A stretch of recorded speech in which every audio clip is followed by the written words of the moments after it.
नमस्कार, welcome to study IQ। मैं हूं प्रशांत धवन। नाउ आपको याद होगा आज से कुछ महीने पहले पीएम मोदी गए थे रशिया में। पीएम मोदी को रशिया में जो हाईएस्ट सिविलियन ऑनर है ये भी दिया गया था और यूएस उसके बाद बहुत गुस्सा हुआ था, बहुत आलोचना करी थी यूएस मीडिया ने पीएम मोदी की रशिया विजिट को लेकर। अब हम देख रहे हैं कि पीएम मोदी फिर से ब्रिक्स समिट को अटेंड करने के लिए गए हैं रशिया और इनका भव्य वेलकम किया गया है इन रशियन फेडरेशन। इधर आप देख पाओगे पीएम मोदी ने रशिया में खड़े होकर अभी के लिए सबसे इंपॉर्टेंट स्टेटमेंट जो दी है वो ये है कि we want peace in Ukraine. India help करने को तैयार है, जो भी होगा, जो भी इंडिया से एक डिमांड किया जाएगा कि आप यहां पर कंट्रीब्यूट करिए ताकि शांति समझौता हो जाए, युद्ध रुक जाए, इंडिया ये करने को तैयार है। और साथ ही साथ देखिए एक वीडियो काफी वायरल हुई है जहां पर व्लादिमीर पुतिन और पीएम मोदी आपस में बात कर रहे थे और पुतिन ने एक जोक के तौर पे ये कहा कि मुझे लगा आप रशियन समझ गए। मैं रशियन में बात कर रहा था, मुझे लग रहा था कि पीएम मोदी रशियन समझने लग गए क्योंकि दोनों कंट्रीज के रिलेशन इतने अच्छे हैं, हमें ट्रांसलेशन की भी आवश्यकता नहीं है। ऑफ कोर्स ये जोक था, बट ये जो वीडियो है ये काफी वायरल हुई थी। ये जो वीडियो है मैं चाहता हूँ ये आप देखें। сотрудничества в его рамках. माननीय प्रधानमंत्री जी, प्रिय У нас такие отношения, что я считал, что вы и так все понимаете. हमारे इतने रिश्ते हैं कि मुझे ऐसा लगा कि आपको कोई अनुवाद नहीं चाहिए। नाउ ये वीडियो रीजन है कि मैं काफी बार कह चुका हूं कि व्लादिमीर पुतिन शायद दुनिया के आज के समय जो बिल्कुल टॉप मोस्ट इंटेलिजेंट लीडर्स की अगर हम बात करें ना, उनमें इनका नाम आता है। डेफिनेटली फर्स्ट सेकंड में आप इनको रख सकते हैं। रीजन ये है कि देखिए पुतिन का मेन यहां पर एजेंडा क्या है, पुतिन क्या अकॉम्प्लिश करना चाहते हैं इस बार के ब्रिक्स समिट से। देखिए पुतिन का मेन एजेंडा है कि दुनिया को यह मैसेज सेंड करे कि रशिया पर दुनिया भर के सैंक्शंस लगाए गए। जितने sanctions Iran, north Korea, Syria, बाकी कंट्रीज, वेनेजुएला को भी आप ले लीजिए, इन सब कंट्रीज को मिलाकर जितने सैंक्शंस नहीं लगाए गए, रशिया पे इनसे भी ज्यादा सैंक्शंस लगे हैं। टोटल 15-16 हजार के आसपास सैंक्शन है रशिया पर। रशिया को इंटरनेशनल पेमेंट सिस्टम स्विफ्ट से कट कर दिया गया है। जो फॉरेन कंपनीज हैं जैसे कि मैकडॉनल्ड्स, टोयोटा, जो भी वेस्टर्न कंट्रीज या फिर प्रो यूएस कंट्रीज की जो कंपनीज हैं, सब ने रशिया छोड़ दिया है। तब भी रशिया अकेला नहीं है। और व्लादिमीर पुतिन ने ये जो वीडियो है ना, इसमें एक दुनिया को मैसेज यही भेजा है कि इंडिया के साथ देखिए हमारे रिलेशंस इतने अच्छे हैं कि एक बार को मैंने अज्यूम कर लिया कि दोस्ती में शायद अब पीएम मोदी भी समझ जाते हैं कि मैं क्या कह रहा हूं, चाहे एग्जैक्टली उनको रशियन ना भी आती हो। और अगर यहाँ पे आपका क्वेश्चन ये है कि वेस्टर्न मीडिया ये सारी बातें कैच कर लेता होगा, मैं आपको बता रहा हूं एक एक सेकंड को एनालाइज किया जा रहा है। पीएम मोदी कैसे गले मिल रहे हैं व्लादिमीर पुतिन से, व्लादिमीर पुतिन क्या बोल रहे हैं, उनके क्या विचार हैं, आप यही से देख लीजिए। बीबीसी ने ना कुछ ही घंटों पहले ये आर्टिकल पब्लिश किया जहां पर यह लिखा है कि पुतिन अपने मित्र मुल्क कंट्रीज को इकट्ठा कर रहे हैं वेस्ट को यह दिखाने के लिए कि तुम्हारा प्रेशर काम नहीं कर रहा। और नीचे आप आर्टिकल की लैंग्वेज पढ़ोगे ना, इमेजिन करिए आप व्लादिमीर पुतिन है, इमेजिन नहीं कर पा रहा मैं, मगर ये कह रहे हैं कि आप करिए। फिर आगे नीचे लिखा है कि आप पर आरोप लगाया है दुनिया ने कि आपने यूक्रेन को इन्वेड किया है, सैंक्शंस लगाए जा रहे हैं आपकी कंट्री की इकोनॉमी पर ताकि ग्लोबली आपकी कंट्री आइसोलेट हो जाए। आप पर एक अरेस्ट वारंट इशू कर रखा है इंटरनेशनल क्रिमिनल कोर्ट ने, इस वजह से आप कई कंट्रीज को विजिट नहीं कर सकते। तो आप इन दी एंड क्या करोगे, आप एक ग्रैंड समिट होस्ट करोगे जहां पर, अगेन मैं यहां पर यह बोलूंगा, इस समिट में जो सारे ब्रिक्स कंट्रीज हैं वो तो आए ही आए हैं। उसके अलावा व्लादिमीर पुतिन ने इजराइल, जी हाँ मुझे यहाँ पर बोलना पड़ेगा, इजराइल और यूएस दोनों को एक बहुत ही स्ट्रांग मैसेज भेजा है।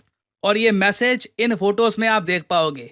आज के समय वैसे बाय द वे कुछ लोगों को अगर पता नहीं है ब्रिक्स के बारे में, जब लोग सोचते हैं तो उनको लगता है कि ब्रिक्स, अच्छा 5 मेंबर का यहाँ पे ग्रुप होगा, Brazil, Russia, India, China, South Africa, BRICS हो गया। नहीं, एक्चुअली ब्रिक्स के आज के समय 9 मेंबर हो चुके हैं। यहाँ पर यूएई, ईरान, इथियोपिया और इजिप्ट ये सब भी हैं। जी हाँ, ईरान आज के समय ब्रिक्स का मेंबर है। और इंटरेस्टिंगली व्लादिमीर पुतिन ने ईरान के प्रेसिडेंट को भी इनवाइट किया इस समिट में, करना ही था क्योंकि Iran is a member of BRICS, तो ईरान को यहां पर इनवाइट किया गया। और साथ ही साथ एंटोनियो गुतरेस, यूनाइटेड नेशंस के सेक्रेटरी जनरल, जो आज के समय इजराइल के टारगेट पे हैं, जिन्हें इजराइल ने पर्सोना नॉन ग्राता डिक्लेयर कर रखा है कि हमारे देश में यह आदमी आना नहीं चाहिए, अगर यह आदमी हमारे देश में आ गया तो सीधा हम इसको निकाल देंगे। ये दोनों भी रशिया पहुंचे हैं और ये मैं कहूंगा एक क्लियर मैसेज है व्लादिमीर पुतिन का टू इजराइल कि जिन लोगों को तुम टारगेट करोगे रशिया विल बैक देम। दूसरा काम व्लादिमीर पुतिन ने पिछले 6-7 महीनों में ये किया है कि इस समिट से पहले इंडिया चाइना को इकट्ठा एक पेज पर ये लेके आए हैं। मैं आपको पुरानी वीडियो में बता चुका हूं कि आज से कुछ महीने पहले जब अजीत डोभाल भारत के नेशनल सिक्योरिटी एडवाइजर ये गए थे सेंट पीटर्सबर्ग में, वहां पर रशिया की जमीन को एक आप कह लीजिए मेन प्लेटफॉर्म बनाकर व्लादिमीर पुतिन ने इंडिया चाइना की बात करवाई और वहीं से एक नींव रखी गई कि दोनों कंट्रीज अपने बॉर्डर के जो इश्यूज हैं ये काफी हद तक रिजॉल्व कर देंगे इस समिट से पहले। ये कोई कोइंसिडेंस नहीं है कि रशिया के ब्रिक्स समिट से पहले ही इंडिया अनाउंस करता है कि इंडिया चाइना का जो इशू था बॉर्डर को लेकर, यहाँ पे वापस साल 2020 की स्थिति आ जाएगी पेट्रोलिंग के इशू को लेकर। और यहाँ पे आप देख पाएंगे CNN वेस्टर्न मीडिया इस बात को एक्सटेंसिवली कवर कर रहा है कि इंडिया चाइना ने एक डील कर ली है जिससे इनकी बॉर्डर पे जो टेंशन है ये बहुत ज्यादा कम हो जाएगी। चाइना ने भी ये बात ऑफिशियली कंफर्म कर दिया। ऐसा नहीं है कि सिर्फ इंडिया ये बात कह रहा है, चाइनीज साइड से भी ये बात कंफर्म हो चुकी है कि हाँ बिल्कुल इंडिया के साथ हमारा एक पैक्ट हो चुका है जिससे लद्दाख बॉर्डर स्टैंड ऑफ खत्म हो जाएगा। और अब चाइना का कहना है कि अगला फेज इनका यह है कि इंडिया के साथ रिलेशंस ये और ज्यादा कैसे मजबूत करे। आप समझ सकते हैं ये अमेरिकन के लिए कितनी बड़ी बैड न्यूज है।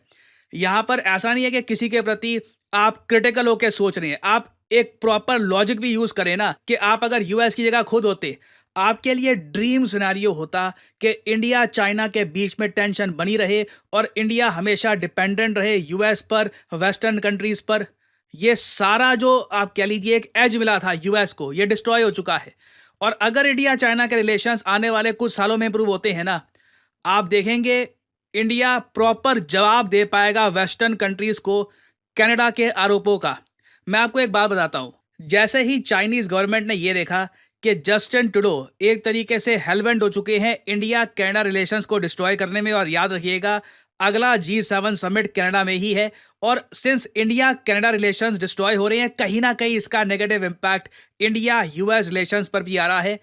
चाइना ने देखिए यहां पर एक मैं कहूंगा गोल्डन अपॉर्चुनिटी देखी कि बातचीत इंडिया के साथ वैसे हो ही रही है बॉर्डर इशू को खत्म करने की।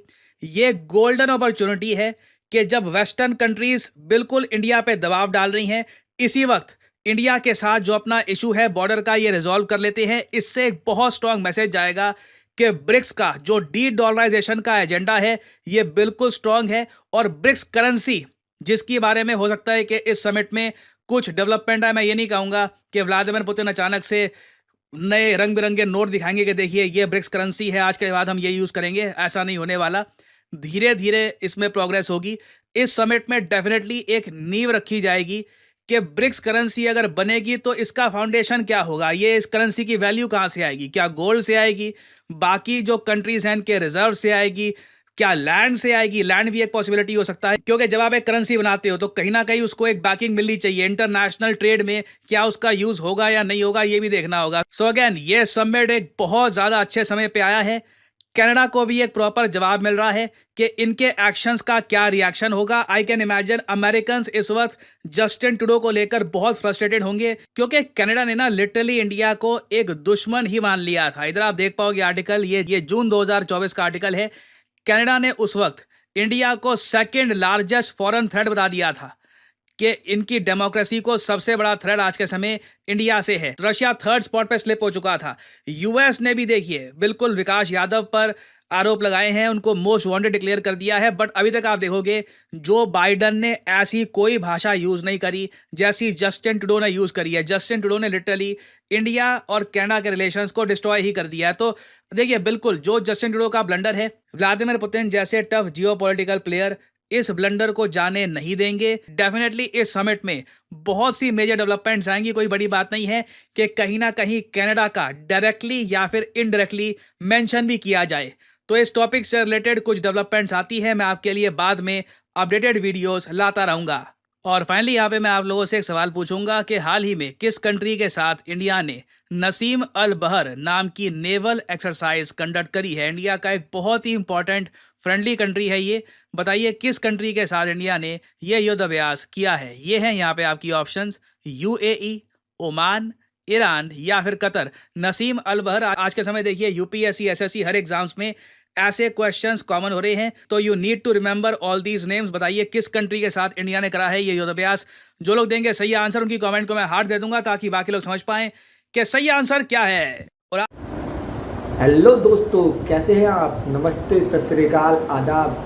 आई होप आप अच्छे होंगे और खुशी से रह रहे होंगे। दोस्तों, वेस्टर्न मीडिया इंडिया को इतना पुश कर रहा है, एक के बाद एक इतने इल्ज़ाम लगा रहा है कि इंडिया को ब्रिक्स की तरफ जाना ही है और ब्रिक्स ऐसे दरवाजे खोलेगा इंडिया के लिए, गोल्डन गेट की तरह है। दोस्तों, आप इसे समझिए, ये इंडिया के लिए एक सुनहरा मौका है। जब ब्रिक्स की करेंसी आ जाएगी तो डी डॉलराइजेशन, जो पूरे दुनिया में डॉलर का मार्केट है, वो ख़त्म हो जाएगा और इंडिया पे दबाव बनाना फिर अमेरिका के लिए नामुमकिन हो जाएगा। और इंडिया यही चाहता है और यही चाहता है रसिया भी और चाइना भी, क्योंकि ये जो 5 कंट्रियों का जो फाउंडर मेंबर है उसमें से एक इंडिया भी है और इंडिया ये सब करेगा ही करेगा, क्योंकि इंडिया रुकने वाला नहीं है और इंडिया दबाव में तो और नहीं रुकता है। और पश्चिम मुल्क इंडिया को जितना प्रेशराइज करेंगे, जितना एक के बाद इंडिया के इंटरनल मामले में घुसेंगे और उस पर इल्ज़ाम लगाएंगे, कभी पन्नू क्या हो गया, कभी कुछ हो गया, इंडिया उतना और ज़्यादा ब्रिक्स की ओर जाएगा। और ब्रिक्स को ये सब इतना भव्य स्वागत रसिया के द्वारा देखकर पश्चिमी मुल्क एकदम जले भुने, खासकर पश्चिमी मुल्कों का सरदार USA, उसको बहुत जलन हो रही होगी। दोस्तों, आप इस बात को समझिए कि PM मोदी ने कितना बड़ा दाव खेला है। तो दोस्तों, अगर आप भी PM मोदी को लाइक करते हैं तो इसे बहुत ज़्यादा इस वीडियो को शेयर कीजिए और हमारे चैनल को सब्सक्राइब कीजिए, लाइक कीजिए, शेयर कीजिए। आई होप आपको ये वीडियो अच्छा लगा होगा। मिलते हैं अपने नई वीडियो में। जय हिंद।